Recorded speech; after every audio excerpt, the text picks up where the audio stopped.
ప్రభు అయిన యేసుక్రీస్తు నామం పేరట మీ అందరికీ శుభములు వందనాలు తెలియజేస్తూ ఉన్నాను.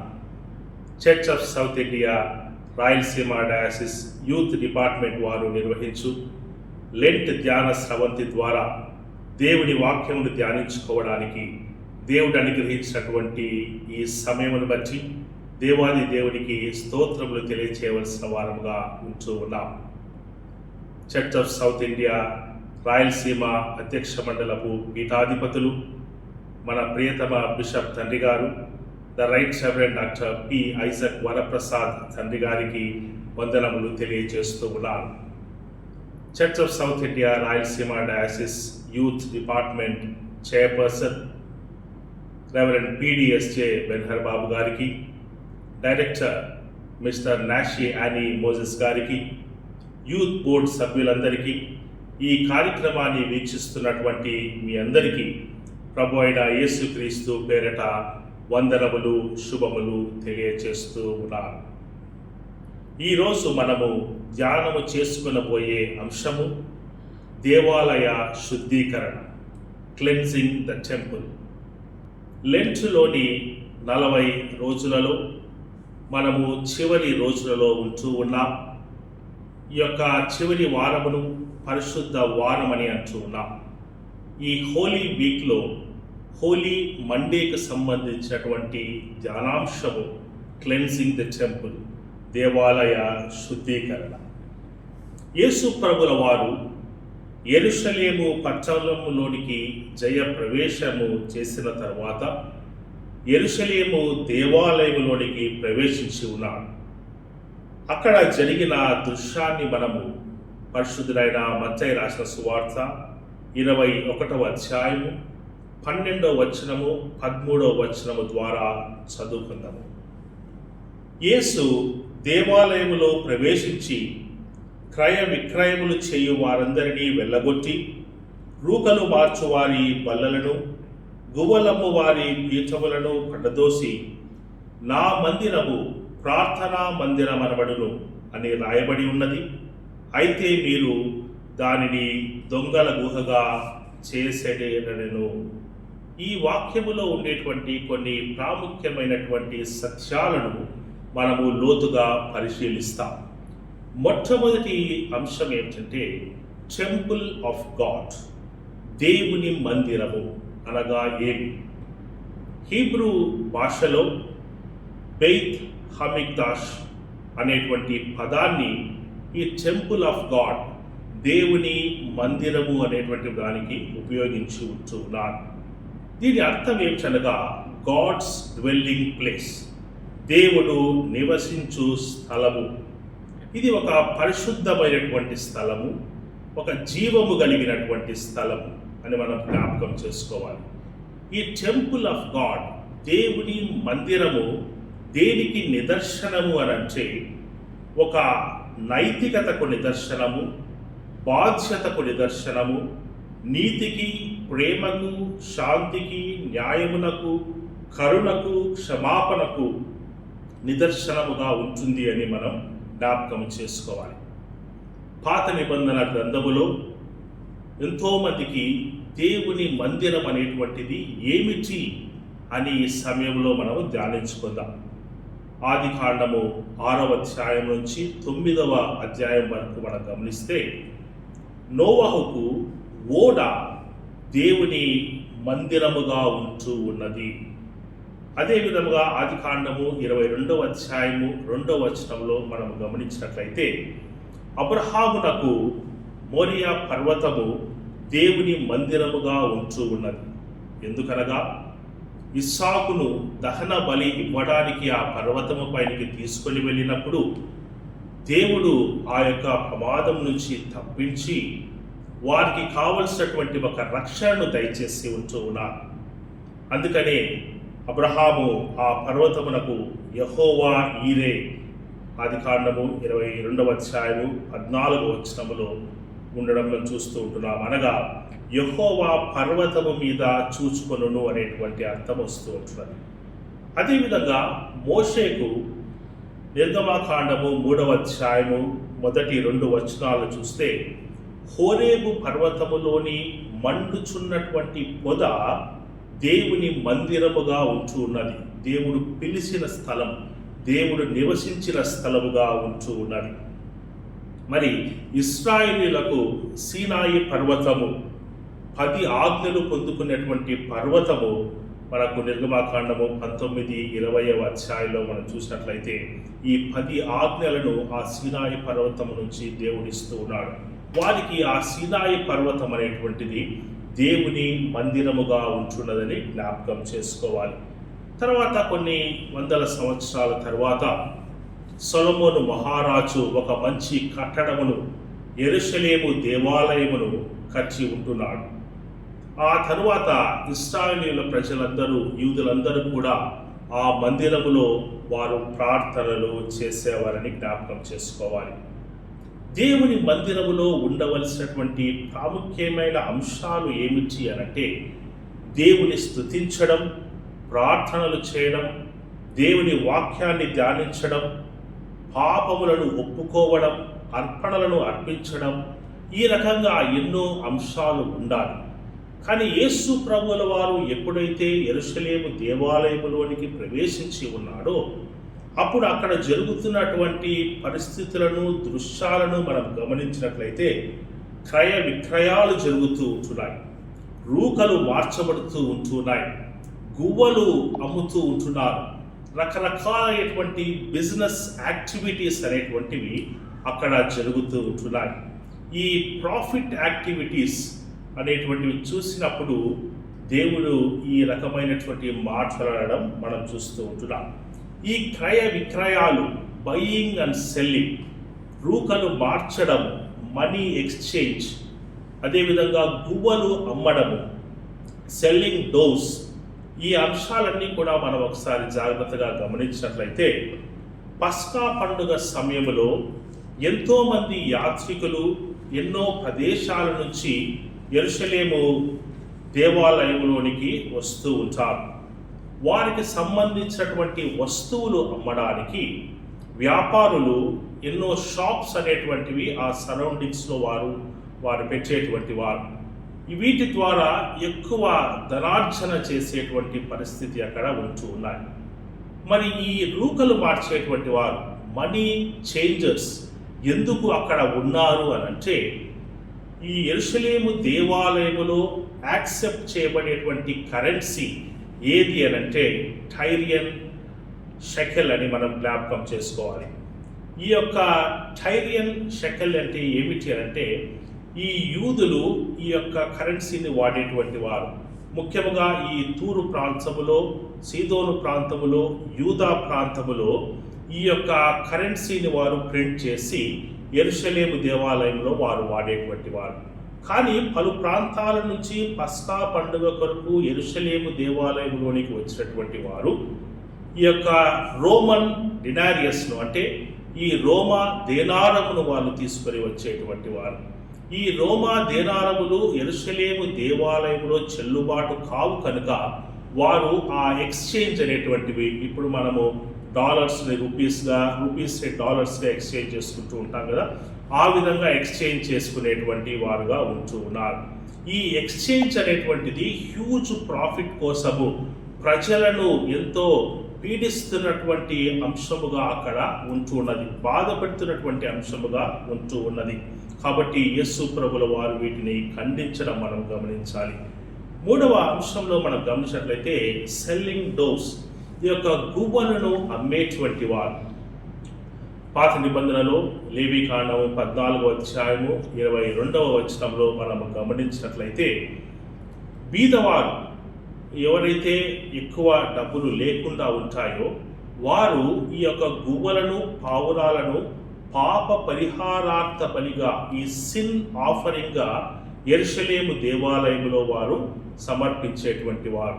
ఎక్కువ డబ్బులు ఉండేటువంటి వారు గొర్రె పిల్లలను ఇంకా మిగిలినటువంటి జంతువులను వారు ఆ పాప పరిహారార్థ బలిగా ఇచ్చేటువంటి వారు. కానీ పేదవారు గువ్వలను ఇచ్చేటువంటి వారు. అటువంటి పేదవారిని పీడిస్తూ అధిక ఆ లాభాన్ని సంపాదించుకుంటున్నటువంటి వారిపైన యేసు ప్రభుల వారు ఈ మాటలు మాట్లాడడం మనం చూస్తూ ఉంటున్నాం. అందుకని యేసు ప్రభుల వారు యెషయా గ్రంథము 56వ అధ్యాయము 7వ వచనములో ఉండేటువంటి మాటలను చెప్తూ ఉంటున్నాడు.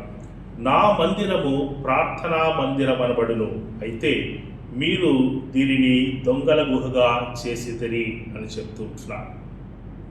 ఈ ప్రాముఖ్యమైన సమయంలో దేవాలయ శుద్ధీకరణకు సంబంధించినటువంటి అంశాన్ని ధ్యానిస్తున్నప్పుడు 2 ప్రాముఖ్యమైన అంశాలను మనము గమనించాలి. మొట్టమొదటిది, దేవాలయ శుద్ధీకరణ అనేటువంటిది ఒక మత దిద్దుబాటు లేదా సంస్కరణకు నాంది అని జ్ఞాపకం చేసుకోవాలి. Cleansing the temple is the foundation for reformation.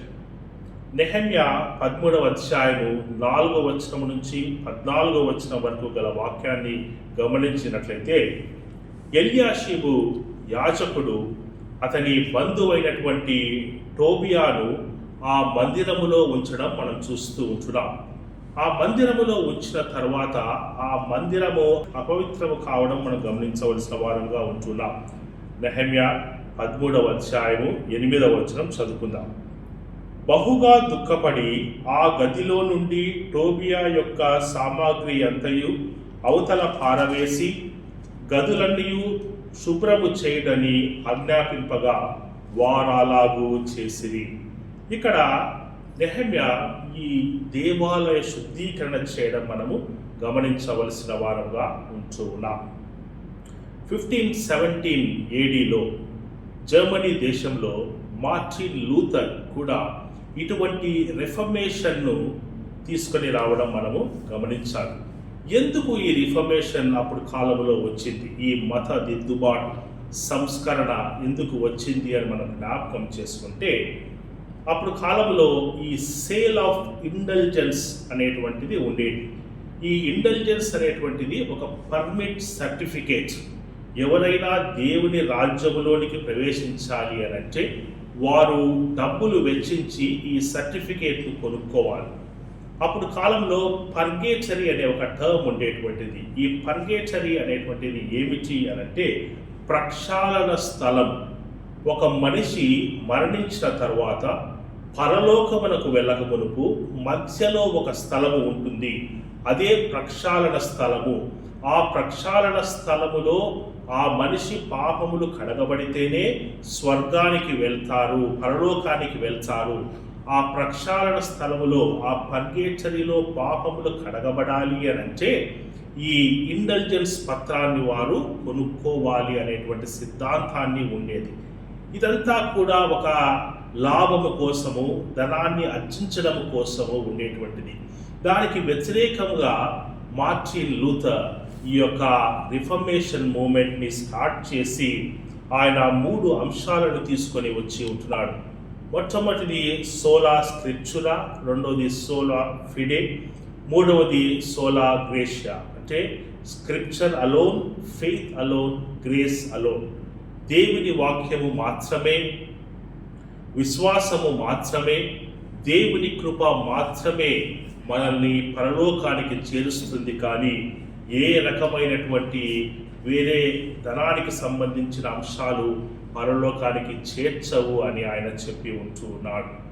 మన సంఘాలలో కూడా దేవునికి, ఆధ్యాత్మికకు వ్యతిరేకంగా జరుగుతున్నటువంటి వాటిని మనము దిద్దుబాటు చేయాలి, శుద్ధి చేయాలి అని మనం జ్ఞాపకం చేసుకోవాలి. చివరి అంశం ఏంటంటే ఆధ్యాత్మిక, శారీరక మరియు మానసిక శుద్ధికి మనమందరము కూడా ఆ శుద్ధిని మనము ఆహ్వానించవలసినటువంటి వారముగా ఉంటూ ఉన్నాం. ఈ ఆధ్యాత్మిక, శారీరక, మానసిక శుద్ధి అనేటువంటిది మనకందరికీ అవసరం. ఈ ఆధ్యాత్మిక శుద్ధి ఎప్పుడు మనకు కలుగుతుంది అనంటే మత్తయి సువార్తలో 22వ అధ్యాయంలో 37వ వచనములో రాయబడిన మాటలు చూసినట్లయితే యేసు ప్రభుల వారు ఈ పూర్ణ హృదయముతో, పూర్ణ ఆత్మతో, పూర్ణ మనసుతో ఈ దేవుని ప్రేమింపవలెను అని రాస్తూ ఉంటున్నాడు.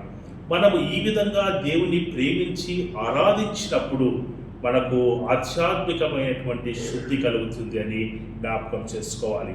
రెండవది శారీరక శుద్ధి ఏమిటి అని అంటే ఈ యొక్క ఫిజికల్ క్లెన్జింగ్. మనకు కొరింథీయులకు రాసిన మొదటి పత్రికలో 3వ అధ్యాయంలో 16వ వచనంలో మీరు దేవుని ఆలయమై ఉన్నారు, దేవుని ఆత్మ మీలో నివసించుచున్నాడని మీరెరుగరా. ఈ దేవుని ఆలయమైనటువంటి ఈ శరీరములో మనకు ఆత్మ ఫలాలు గలతీ 5:22లో 23లో అనేటువంటి ఆత్మ ఫలాలతో ఈ శరీరమును మనము నింపుకున్నప్పుడు మనము దేవుని ఆలయముగా ఉంచామని జ్ఞాపకం చేస్తున్నాడు. మూడవది మనం గమనించినట్లయితే ఈ సైకలాజికల్ క్లెన్సింగ్, మానసిక శుద్ధి అని మనం జ్ఞాపకం చేసుకోవాలి. ఈ మానసిక శుద్ధిలో 2 అంశాలు ఉంటున్నాయి. ఒకటి, మన మనసుకు మనకు మానసిక శాంతి, అదేవిధంగా స్వచ్ఛతను కోరుకోవడం. రెండవది, ఇతరులకు కావలసినటువంటి శాంతి, న్యాయము, గౌరవమును మనము అందించడం. మనకు ప్రముఖ అమెరికన్ సైకాలజిస్ట్ ఆల్బర్ట్ ఎల్లిస్ ఏమని చెప్తున్నాడంటే, ఆయన REBT, rational emotive behaviour therapy అనేటువంటి ఒక కౌన్సిలింగ్ థెరపీని ఆయన స్టార్ట్ చేసి ఉన్నాడు. ఇందులో 2 అంశాలు ఉంటున్నాయి. మొదటిది రేషనల్ థాట్స్ లేదా బిలీఫ్స్ అని అంటూ ఉన్నారు. రెండవది ఇర్రేషనల్ థాట్స్ ఆర్ బిలీఫ్స్ అని అంటూ ఉన్నారు.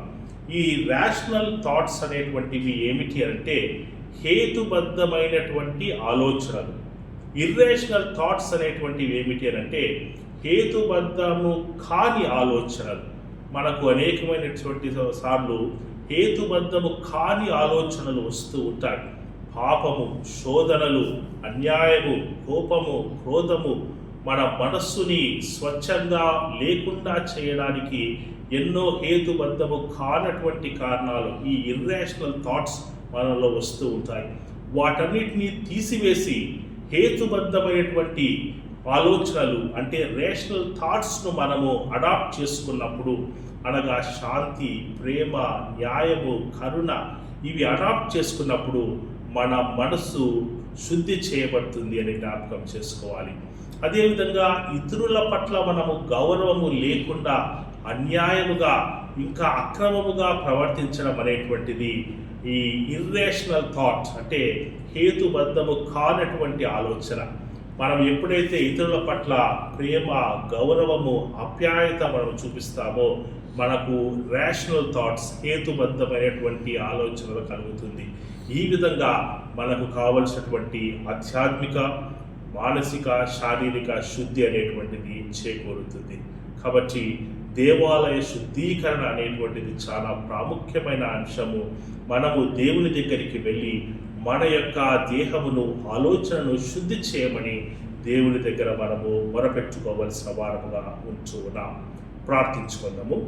పరిశుద్ధమైన మా ప్రియ పరలోకపు తండ్రి, ఆశ్చర్యకరమైన దేవ, మీకు వందనాలు, స్తోత్రములు, స్తుతులు చెల్లిస్తూ ఉంటున్నా.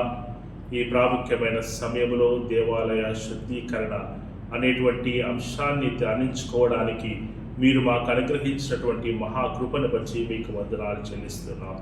మరి ముఖ్యంగా ప్రభువా, మేము తండ్రి మా యొక్క ఆలోచనలను, శరీరములను, ఆధ్యాత్మిక జీవితాలను శుద్ధి చేసుకొని మీ చెంతకు మేము నడిచే కృపను దయచేయమని వేడుకుంటున్నాం. మరి ముఖ్యంగా ఈ యొక్క అవకాశాన్ని మాకందరికీ అనుగ్రహించినందుకు మీకు వందనాలు చెల్లిస్తూ ఈ ప్రార్థన యేసు ప్రభువు వారి పేట అడిగి వేడుకుంటున్నాం తండ్రి. ఆమేన్.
కరుడు ప్రభు యేసు స్వామి. అలను ముళ్ళ కిరీటం మరేమి మరచి చూడుమి.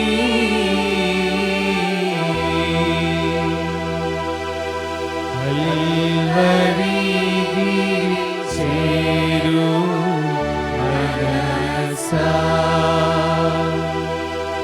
సిల్వా సరసా.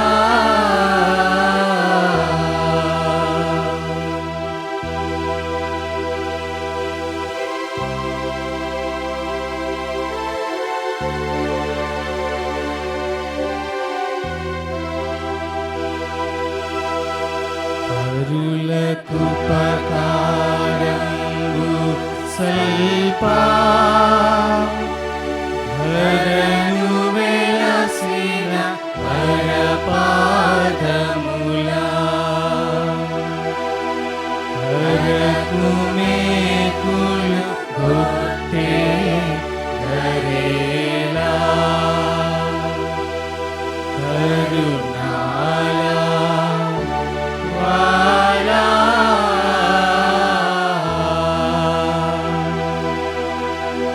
కల్వరి గిరి చేరు మనసా సిల్వా సరసా.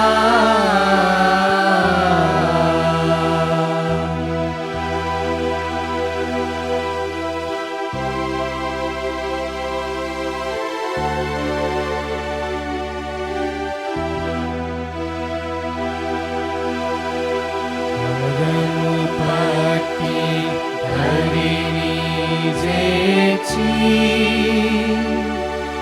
వరములిడి దీవించినయా.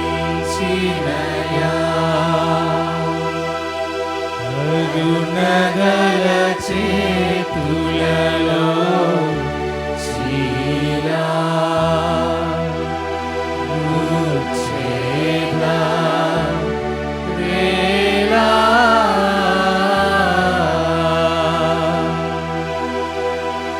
కల్వరి గిరి చేరు మనసా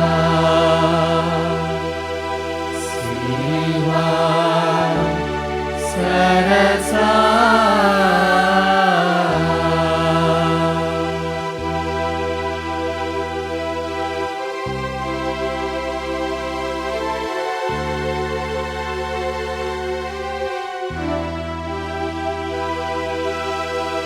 ప్రేమ కృపని మలత్వములు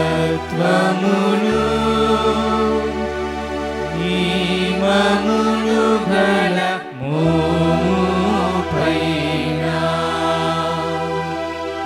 పామరులు మీ వేసే ధరేలా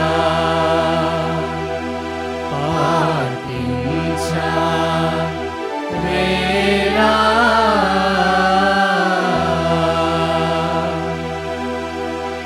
కల్వరి గిరి చేరు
సా